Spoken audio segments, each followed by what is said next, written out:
नीलगिरी पहाड़ियों की हरी गोद में एक ड्रीम बसता है। नाम है उदगमंडलम। तमिल भाषा का एक ऐसा शब्द जो इस जगह की नमी, हरियाली और लेक्स सबको अपने अर्थ में समेटे हुए है। समय के घूमते पहिए ने इसका नाम ब्रिटिश एरा से छोटा करना प्रारंभ किया, जो आज घटकर सिर्फ ऊटी रह गया है। पहाड़ों में बसा एक ऐसा शहर जहाँ की सुबह मंदिरों की घंटियाँ, चर्च के प्रेयर्स और मस्जिदों की अजान सबके साथ शुरू होती है। यहाँ की सड़कों पर लोग नहीं मिलते, संस्कृतियों का संगम मिलता है। करीबन 2200 मीटर की ऊंचाई पर बसे इस शहर में बादलों के धुंध, शांत पानी के लेक्स और पाइन फॉरेस्ट किसी फिल्म के नेचुरल सेट से कम नहीं लगते।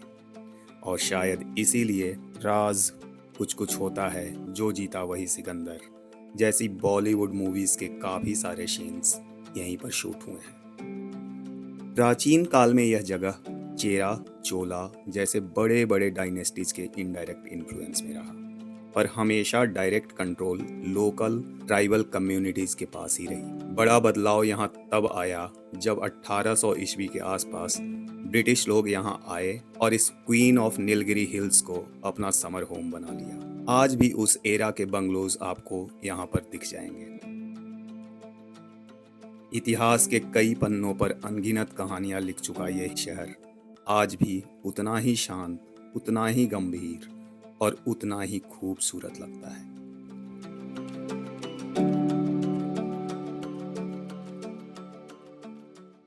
जब हम ऊटी पहुंचे तो बारिश हो रही थी। मैं यहाँ चाय लेकर गिरती बूंदों को देखने लगा।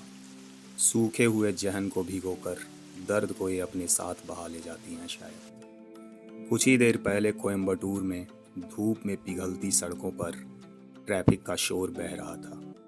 भीड़ के उस कोलाहल में जिंदगियां भागे जा रही थीं, और अब यहाँ ऊटी में बूंदों में घुलकर एक अजीब सी शांति रूह तक उतर रही थी। कुछ तो था इस जगह में जिसे मैं महसूस कर पा रहा था। नीलगिरी रेंज में मुझे एक चीज़ बहुत अच्छी लगी कि प्लास्टिक यूजेस को मिनिमाइज करने के लिए 5 लीटर से कम क्वांटिटी वाले बॉटल यहाँ बैंड हैं, ताकि प्रकृति भी इंसानों की तरह खुलकर सांस ले सके। इसलिए अगर आप यहाँ घूमने आओ तो personal non plastic water bottle के साथ हमेशा रहो, क्योंकि असली ट्रैवल वही है जो न सिर्फ मेमोरीज क्रिएट करे बल्कि रिस्पॉन्सिबिलिटीज भी हमें सिखा जाए। हम 5 लीटर का पानी साथ नहीं लाए थे और रास्ते की प्यास अब कहानी बनती जा रही थी। आखिरकार एक छोटे से होटल पर रुकना पड़ा, जहाँ एक दोस्त से मुलाकात हुई। उसकी बातों में सिर्फ पानी की जानकारी नहीं थी, बल्कि पहाड़ों की सादगी और जीने का असली तरीका भी छुपा हुआ था। बारिश जैसे ही थमी, हम सीधे ऊटी लेक की तरफ निकल पड़े।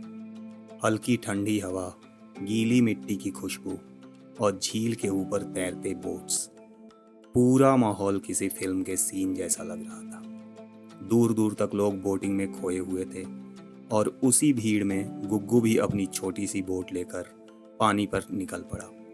मेरे पास उसका साथ देने के अलावा कोई ऑप्शन नहीं था। तो वो चला रहे नहीं हो, मुझसे चलवा रहे हो। देखो देखो देखो, मेहनत सारा मैं करूं तो कैसे बैठे। ऊटी में एक बहुत ही सुंदर जगह है, वेनलॉक डाउन्स नेचर ट्रेल। ये एक घास का मैदान है जिसके ऊपर से पूरा 360 डिग्री ग्रीन व्यू मिलता है। इस जगह की असली ब्यूटी बारिश के सीजन में या उसके बाद आता है, जब ये घास पूरी तरह हरी हो जाती है। इस ट्रेल पर राजा हिंदुस्तानी, कुछ कुछ होता है, बर्फी, दीवाना, साजन और न जाने कितने बॉलीवुड मूवीज के सॉन्ग्स शूट हुए हैं। यहाँ की आपकी छोटी सी यात्रा सिर्फ एक वॉक नहीं, बल्कि भारतीय सिनेमा के इतिहास से गुजरने जैसा है।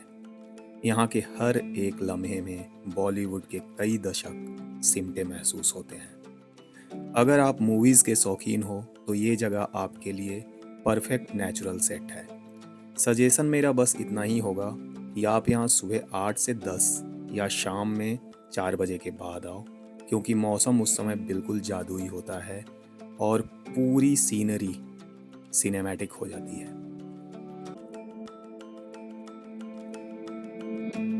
अब वक्त हो चला था वेनलॉक की मखमली वादियों को यादों में समेटने का, और हमारी मंजिल थी पाइकारा के शानदार झरने। इसलिए अब हम फिर से उन्हीं घुमावदार रास्तों पर आ गए थे।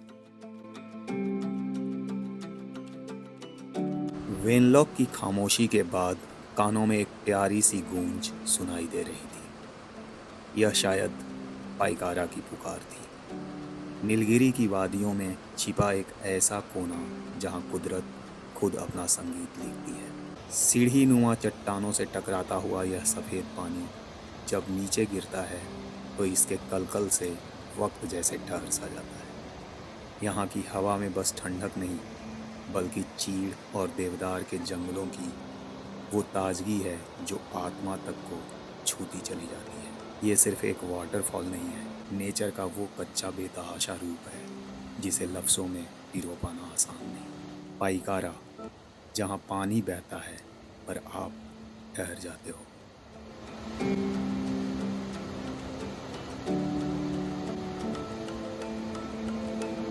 पाइकारा की लहरों को पीछे छोड़कर अब हम आ पहुंचे थे ऊटी के उस दिल में जहां हवाओं में ताज़ी चाय की खुशबू घुली है।